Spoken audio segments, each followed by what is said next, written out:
Work परमिटको update तपाईलाई भन्छु आजको भिडियोमा।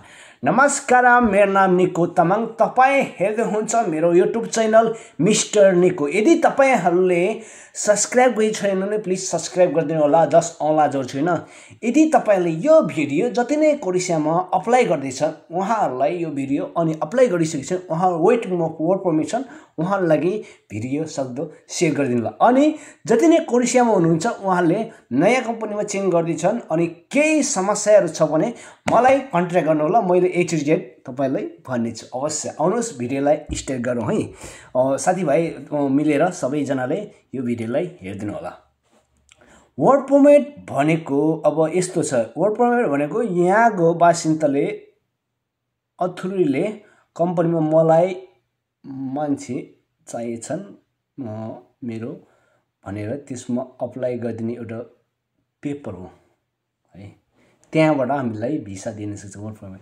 वर्क परमिट अप्लाई गर्ने कसरी गरिदिन्छ त? तपाईको वर्क परमिट अप्लाई गर्दाखेरि के चाहिन्छ त्यो पनि सबै म एजुकेसन तपाईको एसएलसी पास गरेको एउटा सर्टिफिकेट हुन्छ अनि 10+2 कति हुन्छ तपाईले लाइछ कति क्लियर रहेछ त्यसको पनि नो प्रब्लम तपाईले हुन्छ त्यसमा नि। अनि तपाईको पुलिस रिपोर्ट हुनुपर्छ अनि पुलिस रिपोर्ट र पासपोर्ट फोटोकपी अगाडि र पछाडिको चाहिन्छन् अनि क्लियरली स्क्यान गरेको पासपोर्ट फोटोकपी।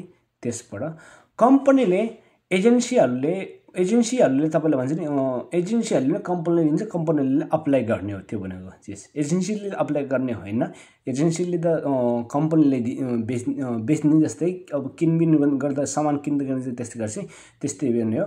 अनि कम्पनीले अप्लाई गर्दिन। मैले एउटा साथीको अस्ति भर्खर अप्लाई गरेको त्यसको डकुमेन्टहरु सबै अप्लाई भइसकेछन्, त्यसको मैले जानकारी लिएर सबै बुझेर तपाईलाई यस भिडियो बनाउन लाग्छु है।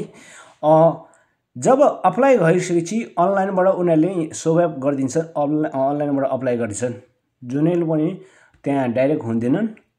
एउटा थ्रु पछि म भिडियो लास्टमा भन्छु। एउटा पनि छ डेन्जर छ, त्यसमा 1 हप्ता भित्रमा तपाईको वर्क परमिट सर्ट परमिट सबै आउँछ त्यसमा पनि म भन्छु है। मेरो भयो त त्यही भएर म भन्छु।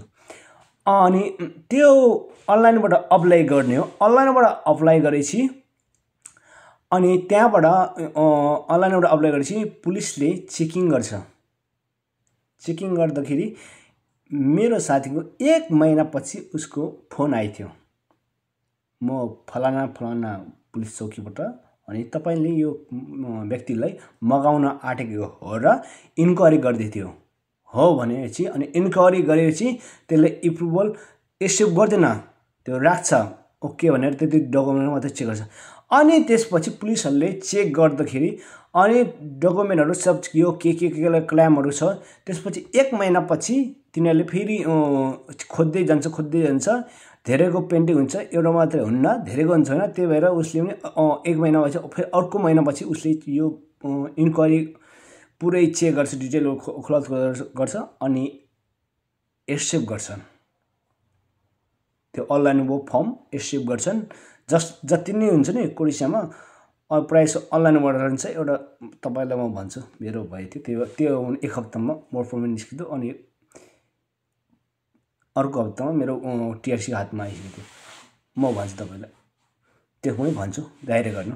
अनि त्यो अप्लाई भइसकेपछि त्यहाँबाट तपाईलाई वर्क परमिट यो मान्छेको मैले एक्सेप्ट गरे भनेर त्यो पुलिसले एक्सेप्ट गर्यो भने एक्सेप्ट गरिन्छ। त्यहाँबाट फेरि तपाईको यो सरकारलाई यो गभर्नमेन्टलाई यो संस्थालाई जान्दो रहेछ हैन, गभर्नमेन्टले अलि हेर्ने वर्क परमिट दिने त्यसलाई जान्दो रहेछ, अर्कै टिमलाई जान्दो रहेछ।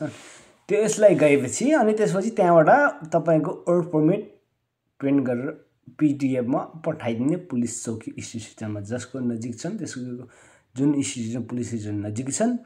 म दोरबुनी छ दोरबुनीको पठाइन्छ, जाग्रेमा पठाइन्छ। त्यसरी पठाउँदै रहेछन् वर्क परमिट त्यसरी आउने हो।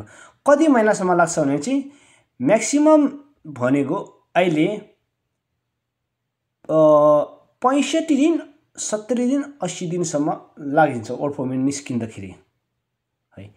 कन्ट्र्याक्ट पेपरहरु साइन गर्नु पर्दैन रहेछ। यो भन्यो कम्पनीले एउटा कन्ट्र्याक्ट पेपर बनाइदिएको भनेको कम्पनीले मात्रै त्यो गर्ने हो। डाइरेक्ट कम्पनीबाट अप्लाई गरेपछि त्यसो मिल्दैन रहेछ है, कन्ट्र्याक्ट पेपर चाहिँदैन रहेछ। अनि प्रायः कम्पनीहरूले कन्ट्र्याक्ट पेपर माग्छन्। कन्ट्र्याक्ट पेपर किनभने चाहिँ यो मान्छेले मैले राख्न आँटेको त्यो यो थ्रुमा गभर्मेन्टको नियमहरू पालना गर्छ भने के त्यो कन्ट्र्याक्ट राखेको हुन्छ त्यो अनुसारले कन्ट्र्याक्ट पेपर चाहिँदो रहेछ। कुनै कम्पनीले त्यसरी नै अप्लाई गर्छ है, त्यसरी नै छ। अनि मैले भने त 1 हप्तामा भिजा कसरी हुन्छ, तपाईँहरूले 1 हप्तामा वर्क पर्मिट निकाल्नको लागि वकिल लगाउनुपर्छ। कुनैको अब